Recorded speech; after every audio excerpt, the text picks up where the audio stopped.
बिस्मिल्लाहिर्रहमानिर्रहीम। अस्सलाम वालेकुम दोस्तों, लाइका TS02 की एक नई वीडियो में खुश आमदीद। इस वीडियो में इंशाल्लाह हम बात करेंगे कि अगर कोई भी कोऑर्डिनेट हमारे पास ना हो तो अपने इंस्ट्रूमेंट को अपने फ़र्ज़ किए हुए कोऑर्डिनेट पे किस तरह सेट करते हैं और सेट करने के बाद उससे कैसे अपना काम कर सकते हैं। तो वीडियो स्टार्ट करने से पहले मैं आपको एक चीज़ बताता चलूँ कि मैं इस वक्त रूम पे हूँ, ठीक है। तो मेरा काम है, मेरा मकसद आपका कॉन्सेप्ट क्लियर करने का है। वो वहाँ पे शीट प्रिज्म लगे हुए हैं, ठीक है। अगर मैं आपको दिखा सकूं, ये शीट प्रिज्म मैं लेके आया था, ये शीट प्रिज्म है, ठीक है। इनको शीट प्रिज्म कहते हैं और इनका जो प्रिज्म कांस्टेंट होता है वो बिल्कुल ज़ीरो होता है, ठीक है। तो एक शीट प्रिज्म ये लगा हुआ है और एक शीट प्रिज्म यहाँ पे है, ठीक है। तो ये आपको दिखाने के लिए, ठीक है। तो इंशाल्लाह इसलिए हम बात करेंगे, तो इसी को आगे लेके चलेंगे। और ये हमारे पास इंस्ट्रूमेंट है लाइका TS02, ठीक है। तो यहाँ पे जो आपको नज़र आ रहा है, मैं यहाँ से स्कैप करूँ इसको, ये जो आपको लेज़र नज़र आ रहा है, मैंने इस लेज़र की जो वैल्यू है वो 100 ईस्टिंग और 100 नॉर्थिंग रखी है, ठीक है। और वो जो आपको शीट प्रिज्म नज़र आ रहा है ये वाला, ठीक है, इस प्रिज्म पे मैं डिस्टेंस लूँगा और जो इसकी वैल्यू होगी वो हम उसकी नॉर्थिंग में ऐड करेंगे। तो चलते हैं। सबसे पहले इस लाइका के इंस्ट्रूमेंट पे आओ, ये लेवलिंग का है। लेवलिंग करने के बाद आप इसको कंटिन्यू करेंगे, ठीक है। कंटिन्यू करने के बाद आपने अपने उस टारगेट को, ठीक है, टारगेट करना है। टारगेट करने के लिए आप उसको क्विक सर्वे में भी जा सकते हैं, ठीक है। क्विक सर्वे में भी जाने की टारगेट कर सकते हैं, ठीक है। तो मैं सिंपली उसको यहाँ से उसको टारगेट करके आपको उसका जो डिस्टेंस है वो दिखाऊंगा। तो मैं टेलीस्कोप को टारगेट करता हूँ ज़रा, उसको सेट करने के बाद, ठीक है, ठीक है, उसको मैं टारगेट करूँगा। ये क्विक सर्वे में जाने के बाद, ये क्विक सर्वे है, ठीक है। और क्विक सर्वे में ये आपको यहाँ पे नज़र आ रहा है EDM।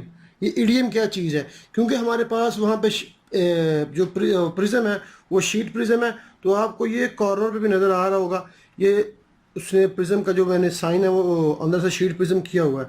तो यहाँ से आप प्रिज्म को टाइप करेंगे और ये हमारे पास जो प्रिज्म है ये टेप प्रिज्म है, ठीक है। हमारे पास प्रिसाइज प्रिज्म है, हमारे पास प्रिसाइज है। तो सबसे पहले मैं आपको दिखाता हूँ कि इसमें इनमें फ़र्क क्या है। जब मैं यहाँ से टेप प्रिज्म करूँगा और मैं इसको कंटिन्यू करूँगा तो मैं उस पर डिस्टेंस लूँगा, ठीक है। एरो को दबा के यहाँ पे डिस्टेंस आएगा, मैं उसको डिस्टेंस लूँगा तो वो हमको डिस्टेंस देगा 2 मीटर 33 सेंटी और 1 मिली, ठीक है। ये प्रिज्म की जो वैल्यू है ये है शीट प्रिज्म की, ठीक है। और इसी एक्सपेरिमेंट को हम GPR उसका प्रिज्म चेंज करेंगे, फिर देखेंगे। तो अभी मशीन भी हमारी सेट है, मशीन को हम हिला नहीं रहे। तो प्रिज्म का क्या चक्कर होता है, देखें 2 मीटर 33 सेंटी है इसका हॉरिजॉन्टल और इसका स्लोप डिस्टेंस 2 मीटर 36 सेंटी है। मैं इसको यहाँ से चेंज करता हूँ और इसको मैं EDM पे यहाँ से इसका जो प्रिज्म है उसकी वैल्यू चेंज करता हूँ।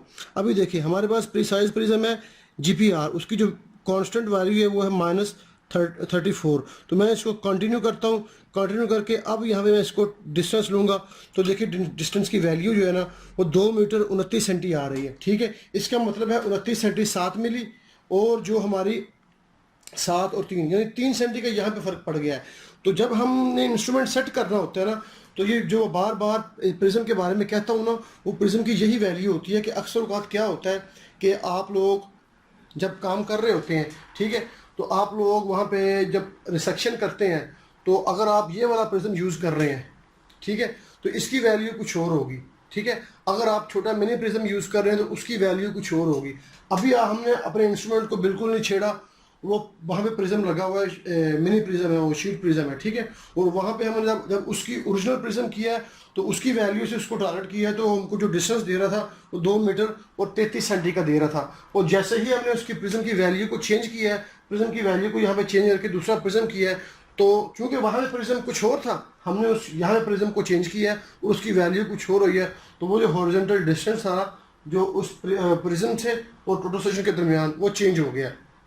और जब आप कोऑर्डिनेट लेंगे तो यही 1.5-2 सेंटी का फ़र्क जो होता है ना, यही बाद में एरर करता है, ठीक है, क्योंकि इसकी जो टॉलरेंस वैल्यू होती है वो 2 सेंटी और समथिंग होती है, ठीक है। और कुछ इसमें जो मॉइस्चराइज़र होते हैं जब आप काम कर रहे होते हैं हॉट में, गर्मी में, तो उसका मौसम भी असरअंदाज होता है, कुछ उसका एरर आ जाता है। और कुछ जब आप मशीन सेट करते हैं कोई 5 मिली 6 मिली उसका आप कंसिडर कर लें, और अगर आप प्रिज्म की वैल्यू को सेम नहीं करते तो वो सारा एरर बन के 2-3 सेंटी से अबव हो जाता है, जो आपके लिए बाद में प्रॉब्लम करता है। ये गलती आप काम के दौरान भी कर सकते हैं, और यही गलती अक्सर आदमी जब टेस्ट के लिए जाते हैं तो वहाँ भी यही गलती होती है। तो इसके बताने का मकसद ये है कि जो प्रिज्म आप यूज़ करें उसी प्रिज्म की वैल्यू को यहाँ पे यूज़ करें। अगर आप वहाँ पे प्रिज्म, मैं वहाँ पे टेप प्रिज्म यूज़ कर रहा हूँ और यहाँ पे वैल्यू मैं इस प्रिज्म की रख दूंगा तो वो डिस्टेंस में प्रॉब्लम होगी, क्योंकि वहाँ मैंने शीट प्रिज्म रखा हुआ है जिसकी वैल्यू 0 है, और इस प्रिज्म की वैल्यू, इसके अंदर जो कांस्टेंट वैल्यू है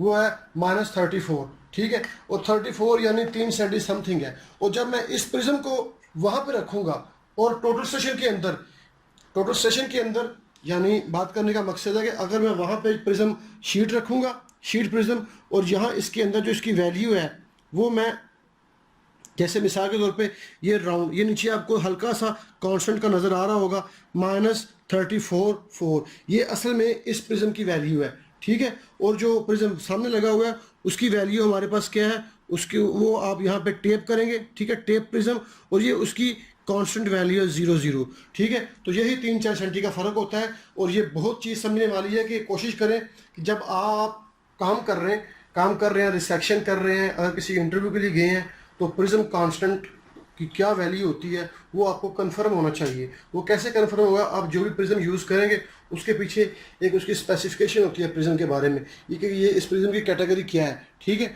तो ये जो मेरे पास प्रिज्म है ये लिखा हुआ है टाइप GPR 111, प्रिज्म कांस्टेंट 0.0 है, ठीक है। और लाइका जियो सिस्टम के बारे इसकी कोई स्पेसिफिकेशन है, ठीक है। तो ये जब आप वो करेंगे, आप लेंगे प्रिज्म, तो हर प्रिज्म के पीछे उसकी स्पेसिफिकेशन लिखी होती है। आपने जस्ट सिंपल उसका यहाँ पे नेम टाइप करना होता है और उसकी value total station automatic calculate कर लेता है। तो इंशाल्लाह इस वीडियो में इतना ही है। आपको मैंने उम्मीद है कि प्रिज्म के बारे में बता दिया होगा। तो प्रिज्म के बारे में बताने का मकसद ये था कि आपको फासले का, डिस्टेंस का जो है ना वो पता हो कि हमने जब काम करना है तो वो फासला या वो प्रिज्म की जो वैल्यू है वो हमारे काम पे कैसे असरअंदाज होगी। तो इस वीडियो में इतना ही है। इंशाल्लाह अगली वीडियो में आपसे मिलता हूँ, तब तक के लिए मुझे इजाज़त दें। ओके, खुदा हाफिज़।